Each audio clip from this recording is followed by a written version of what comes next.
Anyway, let's talk to Francis Ngannou's manager, Marquel Martin, about yesterday's historic announcement. Hello, Marquel. How are you?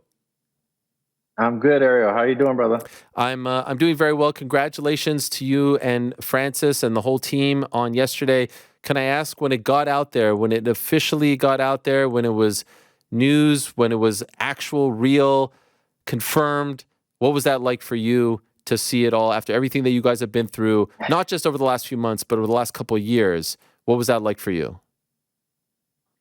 Man, honestly, we knew that the deal has been done for a little while now, but just having the announcement and the rest of the world, no, it was just a massive, massive weight lifted off of my shoulders, the team's shoulders, and it was just like a sense of relief. It wasn't even so much like it was a celebration, but it was just like just a moment. I was sitting with my wife, and we just put the baby to bed, and it was just like, wow, like this is a massive blessing. And we talked about this literally, Ariel, 4 or 5 years ago. Wow, that's when it first And it's started. here. hmm Obviously, when we talked back in, yeah, I think it was 2019, Francis and I, there's always plans to enter boxing because that was his original dream, right? Like UFC knows this, and this is what I was trying to push for way back then. Actually, before the Cain Velasquez fight. And when it started becoming really a reality is when we kind of knew that um, he may enter free agency, right? Obviously, Tyson and Francis going back and forth. It's just kind of like playful banter. But once Francis was a free agent, it's like, okay, now it's trying to really land that big fight, which we always wanted, and we always kind of like. I always talk about speaking things into existence, and like I prayed on this stuff. There's tons of presentations that I just like had that visual up, and it's here. So it just couldn't have turned out any better. So we're super super happy. Obviously, over the last few months, there has been talks of Fury fighting Usyk, Fury fighting Joshua. Can I ask, like, when Fury and Ngannou started to become a real thing? When did it stop becoming Fury, Usyk, Fury, Joshua, Fury, anyone, and just Fury versus your guy? Yeah, I think it's always like a lottery for to fight Tyson, right? I don't know too much of their side, but obviously we were hearing rumblings of, he was doing everything he could, Tyson was, to get those fights made, but for whatever reason, they didn't come to fruition, right? And that said, like I call it fate, I call it destiny, right? It just kind of like um, uh, materialized from there.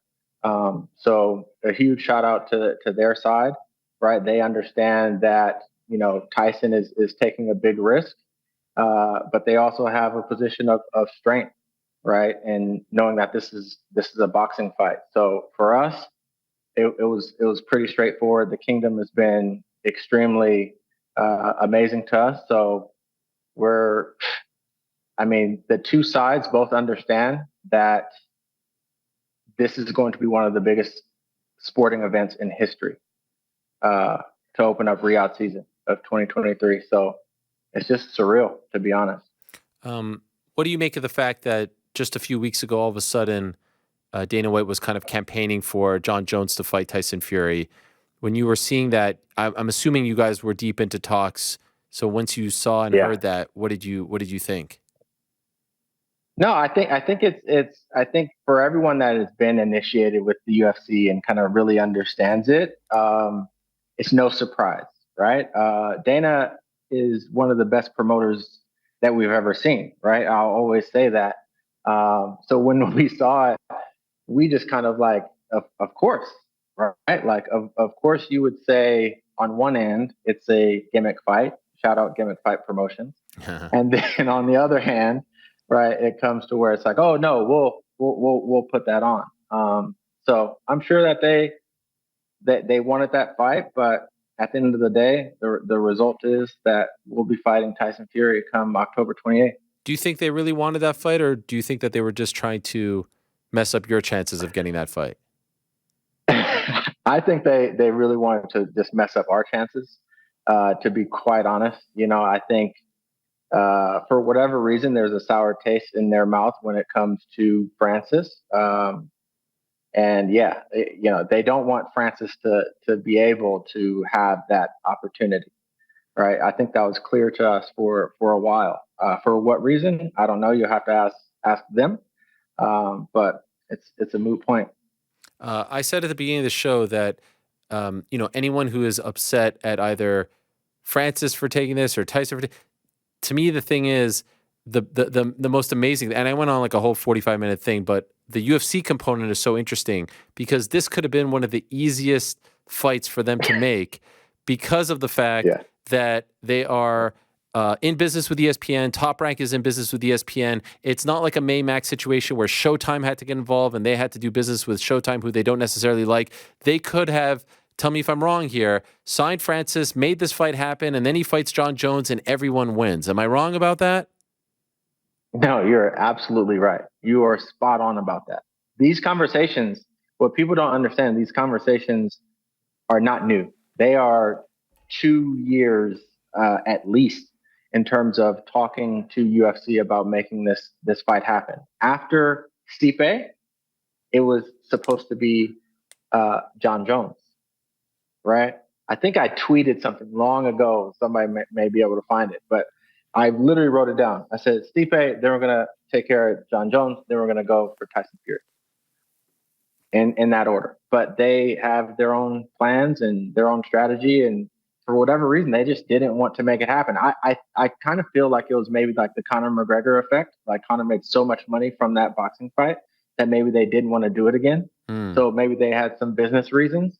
So it's hard to like really pinpoint the exact reason, but I do know that from our side, it would have been so easy and everyone would have been happy. We'd still probably be with the UFC today and Dan would be promoting this fight potentially, right? I'm just like, but I don't know. I always told them, I said, I remember telling Hunter, I'm like, you have the baddest man on the planet. We always talk about MMA, who would win in a street fight, MMA fighter versus boxer. Everyone knows that it's an MMA fighter. And you have the king of the MMA division, Francis, right? No disrespect to Stipe, but we had just beat Stipe. So, and then if we were to beat, which I think Francis would have, knocked out Jon Jones, then what? You beat the heavyweight goat, then the goat of all goats. Then the next thing you do is what? Go see who really the baddest man on the planet is. But I don't think they saw it that way. So no harm, no foul. Hmm. But we're gonna prove it. When the whole thing happened, where it was like Francis and Joshua is a gimmick fight, but we don't do gimmick fights here. That's not what we do. And then 2 weeks later, it's hey Tyson, let's do the fight. And then a week after that, it's like hey Musk and Zuckerberg, come fight here. Is your head spinning? Like what? How are you internalizing all of this? I used to spend a lot of time like trying to unscramble the reasons of why they do things, and now I don't spend too much time on it at all. I thought it was amazing to see that. Like that is great. Maybe Zuckerberg and Elon Musk should come to gimmick fight promotions. Maybe they want to be on. Maybe they could be on the co-main if they're not able to get it done over there with UFC. But I don't know if that's not a gimmick fight, then I don't know what do you call it. Right. So You know. gimmick fight promotions, very cheeky, GIMIK. Everyone knows what that is, and it's fun and whatever. But what is exactly gimmick fight promotions? Like, is he actually starting his own? What could you tell us about that? Yeah, I'll let kind of Francis spend more time on that. But right now, obviously, this is going to be his promotional banner, right? And there's real intention to making it a full on promotion. So if there's any fighters out there that want to be a part of Gimmick Fight Promotions, hit us up. But yeah, man, it's a real thing. Francis is not just doing this as a one off, right? He's always wanted to box.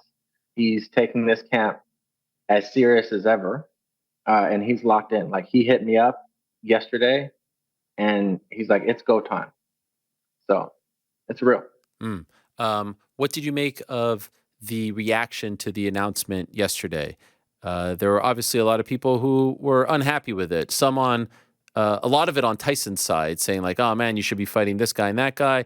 And then from Francis's side, the only kind of negativity that I saw was that, "Oh, he's going to get smoked." Which, again, as I said at the beginning of the show, I thought was a little bit rich because first it was, "Oh, he doesn't want to fight the tough guys and he's chasing, easy fights," and now you're saying he's, jumping into the deep end and he's going to get smoked. Like, which is it? Is he looking for the easy route or not the easy route? So, what did you make of the reaction online yesterday to this fight?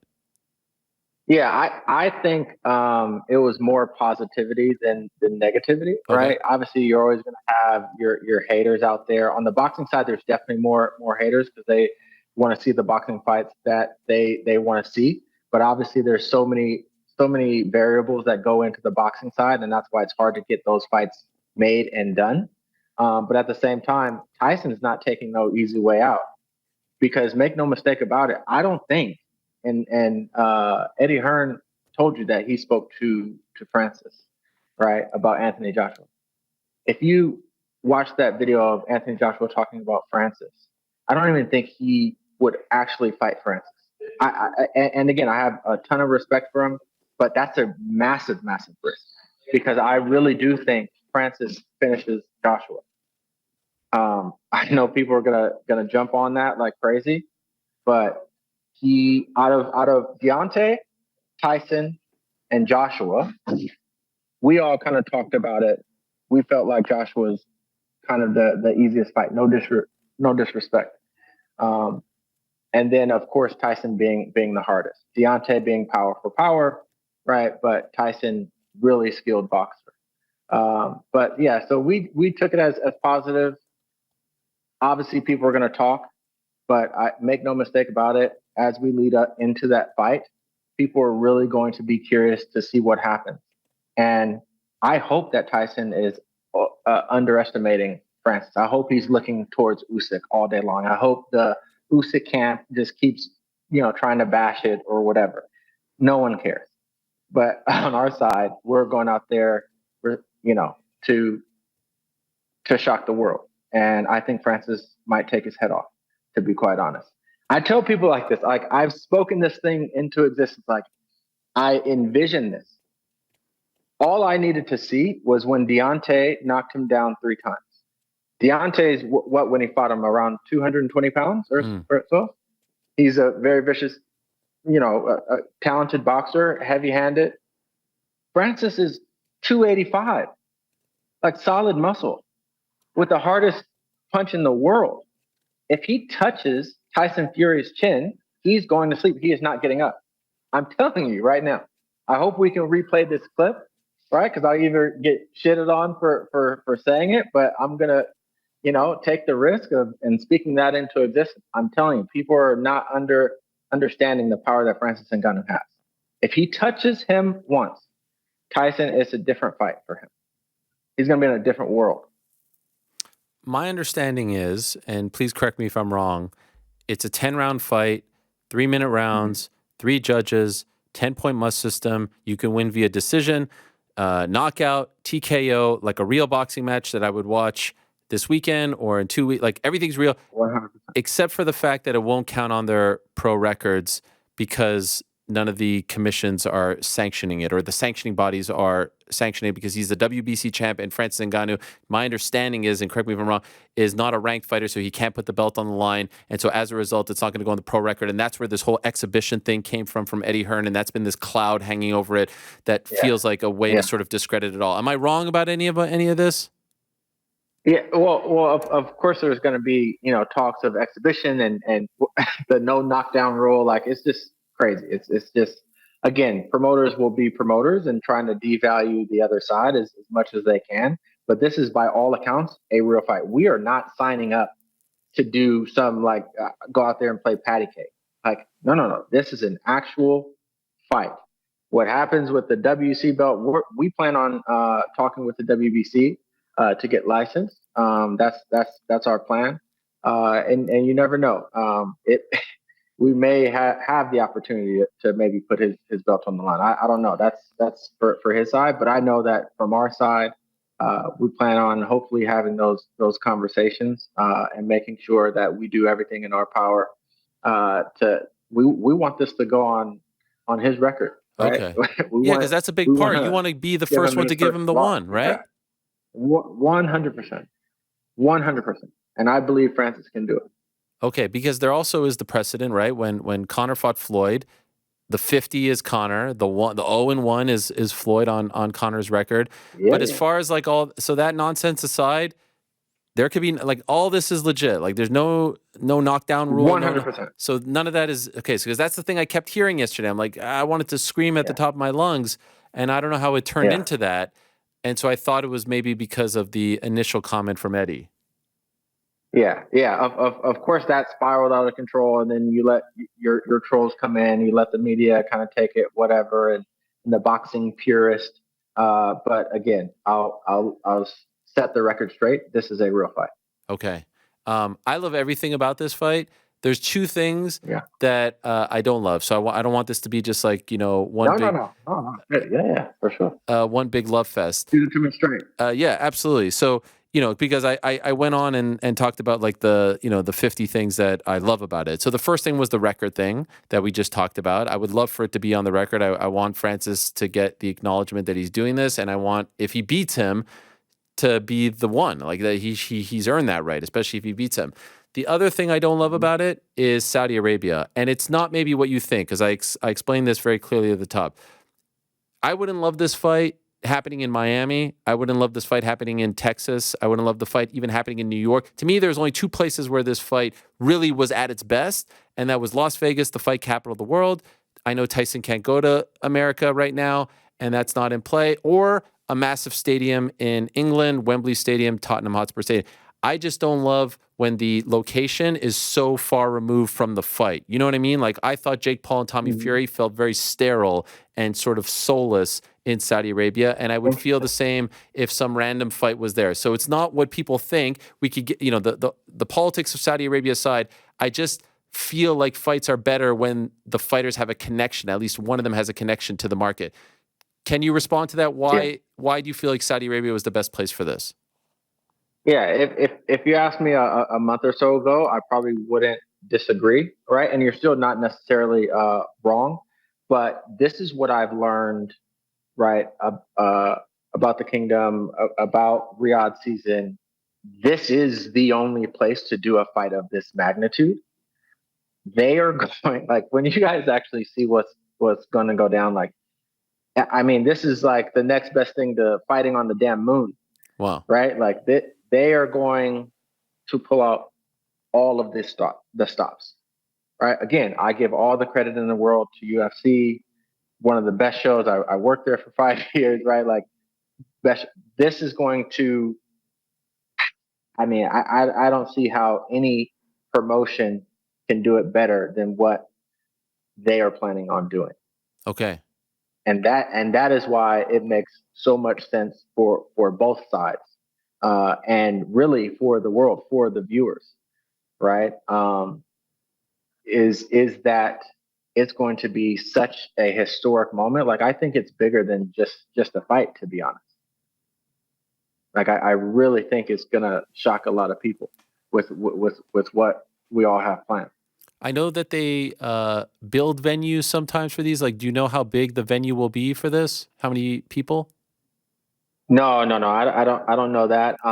We're talking about all those plans in the coming weeks.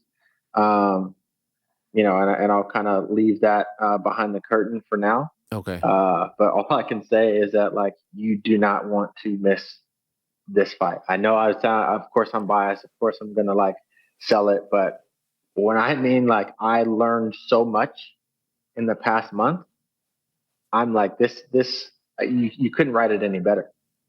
Riyadh season is about to be massive. It's one of the biggest events in the world. And if you know how they do things, they don't play small. It's Mm. you know, And this so, is gonna be the who's who okay, so type event. and that leads to the obvious question. I've talked about what I've heard, but maybe you can tell us for sure. Where can people watch this in America if they're not going to be in Riyadh? I don't want to like share that. I Okay, yeah. that's to Yeah. come. The Great question though. Yeah, the that's to come. broadcast All that. partners and all that. Yep. Okay. Can I ask you another quote unquote tough question? How much is Francis getting for this? You know what? Let's just say this: the bag is so big, he may actually just drop it on the way to the bank. Right? He may. Right? Like let's just say that. Okay. I mean, if anyone even tries to like come at like, I don't know where the haters are trying to say right now. I kind of just blocked it out, but they'll just be proven wrong again. Like this is life changing. This is exactly what we planned and visualized. So we're happy. Is it possible that he is making more for this one fight than all his UFC fights combined? Oh my God. I mean, by far, By multiples. sir. By multiple. Wow. And is this just a one fight? He would have had to fight. Tell me. I don't want to like break this way, but I'll just say like, just to make, even while being champion, he would have to fight multiple times just to be in this ballpark. Is this one fight more than what the UFC was offering in their last offer for him to stay and do the Jones fight and all that? Oh yeah. Oh, more than the whole thing? Oh yeah. Wow. Okay, so where's the complaint? How did he fumble? When you sat back and we're hearing people as you're working on this, even when the PFL announcement came out and people were like, "Oh, you left for this, and you guys are working on this." Was it hard sometimes not to punch the computer screen or the phone or something like that? Oh yeah, it was it took everything in me not to go off. Like I've learned some restraint, just because. But then you just learn like people just talk about what they don't know, and they just speculate and they drag emotions into it. But I mean, and shout out to the PFL, they were great in allowing in this partnership. Right, we did our deal, which was groundbreaking with PFL. So that's locked in on MMA. Boxing completely separate, and got a max deal over there on boxing. So I don't know what critic can even come out, and I saw some ridiculous media people, some not yourself, just come out and try to like crash on the event. But again, it's you can't argue. Men lie, women lie, numbers don't lie. Speaking of the results show for themselves. Right. Yeah. Go ahead. PFL was in that great promo that you guys posted yesterday. Like in the sense that him wrapping his hands, he's wearing the PFL shirt. And then it got me thinking, I know there was that footage that you guys shot from like the promo for PFL. I was like, is PFL going to be involved at all in any of this? Like just as a sponsor? Like will they be on the canvas? Do they have any connection to this whatsoever? No. They're obviously our partners, right? So they'll be involved from that standpoint. But in terms of like the economics of the fight or anything like that, like it's completely separate, right? They're exclusive to Francis in MMA, right? And boxing is completely separate. But it's all family at this point, Okay. So hopefully we get Don and Pete out to the fight, depending on what their schedule looks like. But yeah, they've been amazing. Again, on all sides of the kingdom, it's been incredible. It's really, it just fell into like, it was like meant to be. It was just like the universe just kind of conspires to make it happen. Do you suspect this is going to be a one-off or one of many for Francis in boxing? One of many. One of many. Yeah, I suspect. We'll do this fight, then he'll do his PFL debut, and then probably go right back in. So we'll probably go back and forth. Okay, so if his boxing match is October 28th, when do you think the PFL debut will be? I would say Q1. Okay. I would say Q1. Is there an opponent yet, or still TBD? No, yeah, that's TBD. Okay. Yeah, I think. Obviously there's a lot of speculation out there, but we're just gonna take care of business on the boxing side, and then hopefully by the time we come up out of celebrating that, we'll sit down with PFL and know who's ready to take that challenge.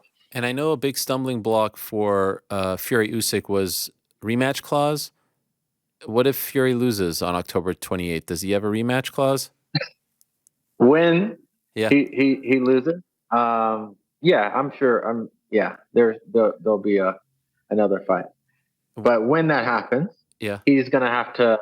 We're yeah, we're gonna set the tone. Maybe we'll make it fun. Maybe we'll drag him into the cage. Uh, Maybe there'll be some other elements to is it. there But anything like we that in place right now? Because he's talking. No, nothing right now. no Okay. no. We want this. We want this challenge again. Like this is a real fight, right? Of course, we're open. We speculated like months ago about like 4 ounce, right? Yeah. Gloves, Yeah. hybrid type of fight. But again, I don't think the fans want that right now. I think the fans want to see uh, a magnitude like this. Like, when's the last time, outside of Deontay and Tyson? Like, I mean, there's no bigger than this. This is literally the lineal MMA heavyweight champion versus the lineal boxing heavyweight champion. This is for the baddest man on the planet. Yeah. How bigger can you get? Do you get a rematch clause as well? Oh yeah, Okay. yeah. All right. Okay. By the way, one last thing before I let you go. You were there. I saw you. I think it was Atlanta when Jones and Francis had their impromptu face off. I saw you right there in the middle, front and center. When you're watching that, I mean, Yeah. it was a spectacle, but was there any part of you that was like, man, you guys were under the same umbrella for so long. Like, why is this all happening now? You know what I mean? It almost felt like one big tease when, like, literally 6 months ago, it could have happened. Yeah, I think that the timing was just like interesting. That obviously he was cornering Maurice Green, and obviously PFL is gonna have us out. So just being there, it almost felt like a tease for me, just Mm. sitting there, because I'm just like, like this is what we talked about. Like, this is what we wanted, this is what we asked for, and it we literally tried to get that fight for 3 years. 3 years. I think it's still a possibility. I know that, sometimes maybe cooler heads prevail. I'm hoping that Dana somehow sees sees this. Like, we want to make that fight. Like, let's do that fight. The world deserves and wants to see that fight. Again, he's one of the greatest promoters out there. We are not we're not the ones saying no to that fight. Just know that. Mm. And I'm telling you, Jon Jones understood that right away. That's why they do those face-offs, right? To like size each other up and everything. Man, I'm a big fan of Jon Jones, but you can tell that he was like, okay, this is a different beast Mm. that I'm like touching and like, okay, Damn. And Francis and I talked afterwards. I think we both think he was a little bit nervous. Jones. He was a little bit nervous. Oh yeah, I'm telling you, like not like a scared thing or whatever, but it was. You had to be there to really like understand like that there was respect, mutual respect, but as competitors, it's like, oh, like maybe this wouldn't be an easy fight like a serial gaunt from Right. Jon Jones. Right. Right. Right. That's what I thought. If I'm trying to read his mind, he knew good and well this would not be that kind of fight. Hmm. Well, next up for Francis, October 28th in Saudi Arabia against Tyson Fury. I know that you have had to swallow a lot of razor blades over the last couple of years, Marquel. Congratulations. Yesterday you were drinking pina coladas, not any razor blades or some That's right. variation of that. So enjoy everything that comes Yeah, with this. Good luck, obviously, to you appreciate it, guys, brother. but most importantly, congratulations on proving a lot of people wrong, defying the odds, and getting the big fight done. Yes, sir. Thanks, brother. Appreciate you. All right, there he is, Marquel Have a Martin, the manager for one. Francis Ngannou, a lot of questions answered, a lot of interesting stuff.